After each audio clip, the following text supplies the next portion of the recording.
In life, I wear two hats, a writer and a public speaking instructor. Talking about pressure, huh? Also, I may or may have not been forced by my students to do this, so if you see me doing this, please know that I need to be rescued. But let's go back to the hats. As someone who writes for a living, I get into peculiar predicaments. You are observing one today. Other side hustle that I have is I officiate weddings. And the story I'm about to tell you is from a wedding. The very first wedding I officiated. Let's imagine a beautiful spring day. Sunshine is pouring over a green, luscious park. Nightingales are singing in 100-year-old oak trees. On the hill, there's a pearl white manor. I told you I was a writer. There I am, gracefully stumbling the gravel path, making my way up the hill to the manor. I made sure I was 30 minutes before the ceremony started. I shook hands, I greeted the decorator, the organizer. To this very day, I think that the sound guy could have been less handsy when he was putting a mic on me. The groom arrived, shined black leather shoes, tuxedo, smiling, greeted the guests. Guests made his way to me, and I could see he was visibly nervous, as one is supposed to be on their wedding day. But seeing him so nervous made me feel nervous. And then I started thinking, this is one of the most important days in their lives. What if I mess something up? What if I have a panic attack? And just like that, as soon as I put a name to it, I freaked out. I could feel it coming. I could feel it lurking somewhere behind the corner. And panic attacks are not something that happen to me usually. This many fingers are too many fingers of how many of those I had in my life. And during that 45-minute ceremony, I had two. Fancy car arrived.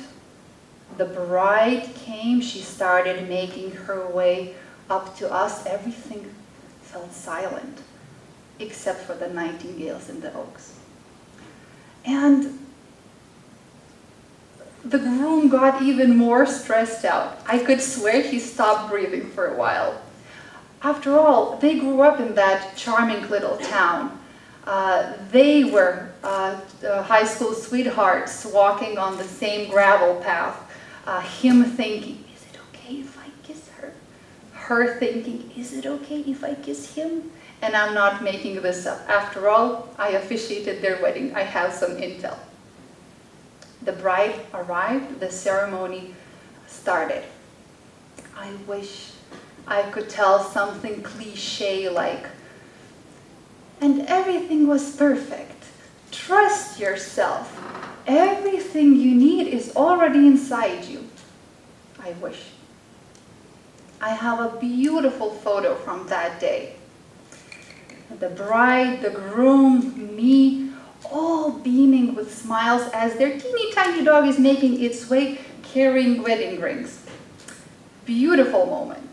What that moment did not capture was that I was having a full-blown panic attack. I could hear my heart going pum, pum, pum. I could feel my palms getting sweaty. I almost dropped the folder. I had 4 more ceremonies lined up that season. And I did them. I did them scared. I keep on doing things that scare me. I speak publicly. I submit my drafts to the publishing houses, and writers get rejected left and right.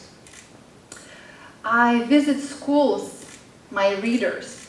Imagine a class, a huge room actually, with 160 kids, and they're so excited they got out of math, and this is their time to get their naughty out. Could be a scary experience, but I still do it. Knowing how to do things, the ability to do things, does not cancel the fear. Actually, courage, according to research, is not the absence of fear. It's the ability to act despite it. Even today, speaking in front of you, I hear a little bit my heart going bum, bum, bum. But I also feel something else, readiness. I used to think that courage was something cinematic, dramatic, slaying the dragon.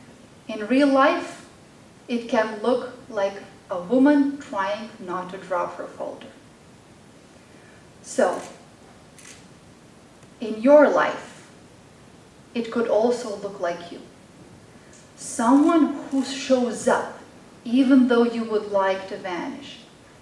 It looks like you speaking even though your voice trembles. It looks like you being scared and doing it scared. So next, when another possibility comes your way, the next interview, the next presentation, next wild opportunity, and you hear your inner critic whispering, "Who do you think you are?"